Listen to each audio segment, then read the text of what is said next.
Yeah, so we really flogged that old hospital thing. Took it as far as it could go. But that process was really fun. So, that story is about this guy trying to hold onto his job, and he's having to do so from inside this hospital room, and the guy who's his colleague at work, played by Nick Boshier, is trying to kind of stifle him and take his job while he's stuck in hospital. And he kind of becomes this David Bowie bad guy in the world of the internet. And anyway, just had such a great time working with Nick Boshier and acting with Nick Boshier in the process of Sick, that as soon as we'd finished that, I was just bitten by the creative bug and wanted to make something else immediately. And so was just chatting with Nick a lot. I actually met Nick at one of these, before we casted him in the Sick pilot, I'd actually just met Nick at exactly like one of these kind of functions, just having a chat, and found out that he did this character called Trent from Punchy, and that he'd made these like Beach Daz Bro whale cartoons, and found a bunch of his other work, acting work that he'd done, and was just so impressed with his comedic talent that we wanted to put him in that pilot. And so yeah, then I started talking to Nick about this idea of just two guys from Bondi. I'd been living in Bondi at the time and did a lot of like overhearing. I mean, there's actually more of these guys in Byron than Bondi, funnily enough, from just the last day of walking around. I'd done a lot of like sitting around in cafes and just hearing dudes talking about the thousands of different creative projects they have that kind of, they never seem to really get going. They just seem to sit in cafes talking about it. And so I started talking to Nick about this idea of two guys who wanted to launch their own fashion label among other creative projects, but all they kind of do is sit on a couch and talk shit about it, and they, never really kind of get it going. And the core comedic idea we ended up finding for that was two guys who want to make the world a better place, but who are clearly part of the problem, and two guys who want to be world famous for being underground. And that was kind of what established the core of the Dominator characters. Now, at this point we had no budget, we had no funding for this series. Again, we were actually putting this together to enter into a film contest. This other film contest was one that was called the Movie Extra Web Fest, and it was to win $100,000 to make a web series. So we got together for a weekend and we put these characters, we wrote some scripts, we put these characters on the couch, and we put a few scenes together with the idea of shooting a 1-minute teaser to enter in this film contest. And I'll just say quickly, given that this is my second reference to film contests in the things that got us going, they are what actually makes film contests and film festivals and things like that so great is, as a creative person, they give you a deadline. They give you you need to get something finished by this date.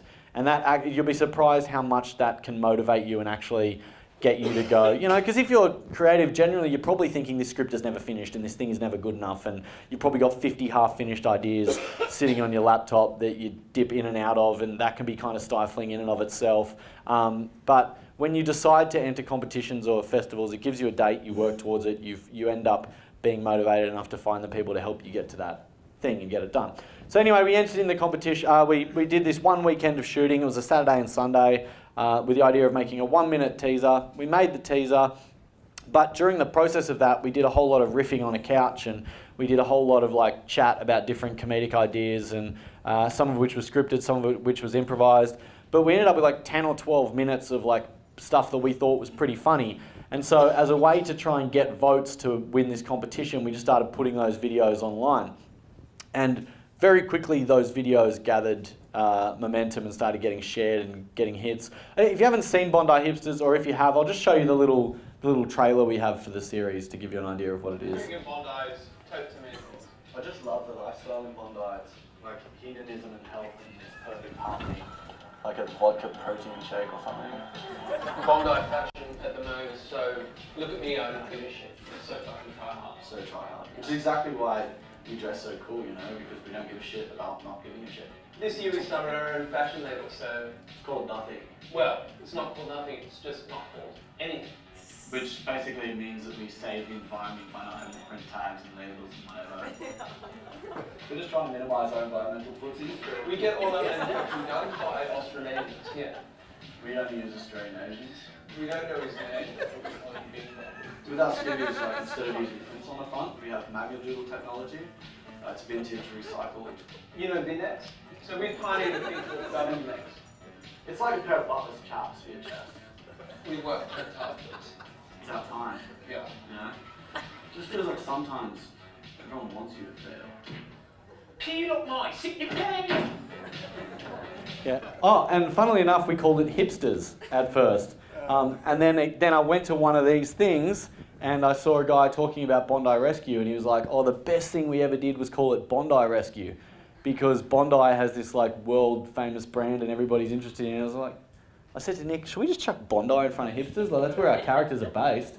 And we did it and again, boom, like, you know, a massive growth in the content again. So what had happened previously in, you know, myself and my brother Connor and in Nick's careers, both together and individually, is we'd all kind of had just something lucky happen on the internet. You know, Trent from Punchy originally came from, I don't want to talk about that because that's Nick's ticket to getting free trips to Byron Bay for conferences. But, you know, he essentially was just halfway through a haircut with a mate, halfway through a shit haircut, and a mate turned on his camera and started rolling on him, and he just started putting on a voice. And on like the back porch, and that's where Trent from Punchy came from, because his mate put on the internet with this thing of like, here's a guy Trent we met at a train station 20 minutes ago, and you know, and so that was just a kind of accidental thing that blew up. For me, the Fully Sick rapper videos, you know, the only reason I put them on the internet was to send a link to a friend.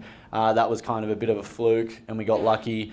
With the Beach Daz cartoons Nick had worked on, you know, the first again, that was just like a thing I think they used to call out to each other in bed. They used to go, how are you, bro? Oh, I'm beach, bro. How are you? And they just like used to just talk to each other from bed. And so they recorded the sound one day and a friend animated to it. And so there wasn't much strategy in the way in which we did those things, but we'd attended a whole bunch of these conferences and a whole bunch of these chats, and we'd met with YouTube and we'd gone to hear people talk. And there was like some regular things that people were saying that we thought, you know, if we're going to do this Bondi Hipsters thing, let's try and apply some of that strategy to the way in which we approach it. You know, one of the things that they were saying, what really makes stuff work on YouTube is regularity of content. So not just kind of posting a video here and there, like, but actually setting up something regular so people know when to expect a new one, like they do on television. And so we kind of went, okay, let's set a goal that every Thursday we're going to post a new Bondi Hipsters video. We're going to do that to YouTube and Facebook. And so we set that goal and we said, let's see if we can make it through a year. And we made it through 47 weeks where we put up one video every Thursday for 47 weeks.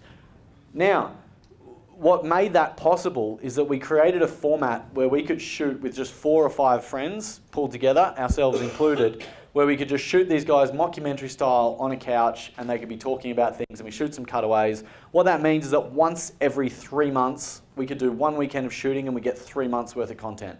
So it's not like every week we were having to try and get to it. That'd be unsustainable, you just wouldn't be able to do that, plus have a job and maintain life and relationships and pursue other, you know, being a person. But so that was, particularly when you're unfinanced and you don't have, you know, money coming in for it. So that was the way that we kind of set up our strategy to shooting Bondi Hipsters.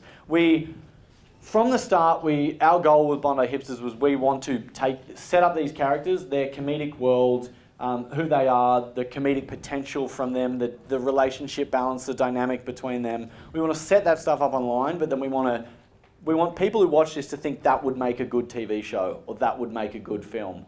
And that those characters, you know, because we wanted to think about our long-term goals. Our long-term goals are we want to be making comedy feature films, we want to be making comedy TV programs, we want to be writing, directing and performing within those formats. And so the way in which we crafted Bondi Hipsters was so that people could go, okay, here's the potential from this, but it doesn't fully explore it. So look, the reality was we couldn't afford to actually show Dom and Adrian out in the world chasing their fashion label, putting on fashion shows, you know, opening their own cafe, doing this, because we couldn't afford those locations, we couldn't afford those extras. So we just had them talk about it on a couch.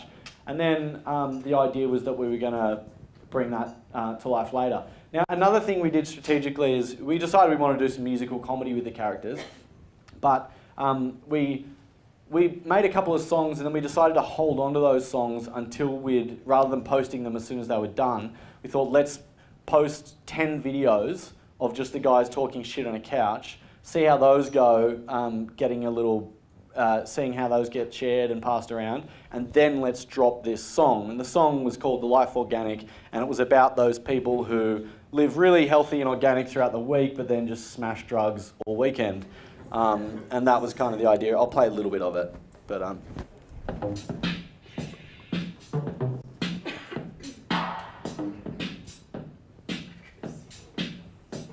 We have a healthy lifestyle by the sea. We eat organic and gluten-free. Bikram yoga and Pilates. We like soy lattes and goji berries. Fuck carbs, fuck fats, fuck calories. I snack on fucking celery. And then on the weekend I just don't eat, cause I'll be smashing lines off a toilet seat. Don't feel my tweets, I'm off my head. My heartbeat stopped. Fuck, you should be dead. That was intense. Do you want to go to bed? No bra, let's eat some caps instead. You know what that sounds like to me? No man. It sounds like irony. Hey man, if we just found irony. Do you know how ironic that would be?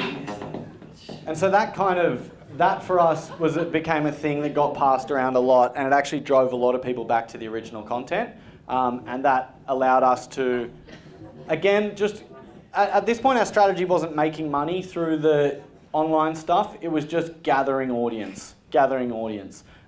For us, we just thought the more people we can capture and keep within our YouTube channel, our Facebook pages, the more audience we have to launch future ideas to, the more people we have to bring along with us in our transition into television and film, and the more people will be fighting for us in that, and helping us kind of spread our work when we make that transition. Bondi Hipsters went really well. It got a really loyal following. We had a guy paint a train in Germany with Bondi Hipsters. We were able to do like a live DJ tour where we just took a pre-mix set and went around to nightclubs around the country and pressed play on it. And literally, like, Nick accidentally pressed pause one night halfway through a set, and we couldn't work out how to get it going again, and then he accidentally pressed stop, and then we had to press play and fast forward through our entire premix set to get back to the point where we were at, and people just thought it was part of the gag, which was great. Nobody seemed to care. Every now and then we would take like a photo shoot of someone and we'd like put our own versions of quotes to it. This was some Miranda Kerr shoot where she was talking about how she really sexily in this GQ interview said that she was like masturbated on a plane once, and that she sometimes thinks about girls, and so we took the same pictures and put them up with quotes of like, yeah, I once had a wank on a bus, and like every now and then I feel like chopping up a dude, but like just to see how that seemed through the, to point out the sexism of it all. We redid one of Bieber's shoots just with some kind of silly hashtags, just because we thought he seemed really soulless and dead-eyed the whole way through it. And then we did a Kim Kardashian shoot. This is probably my favourite one, just because I didn't really have to do it.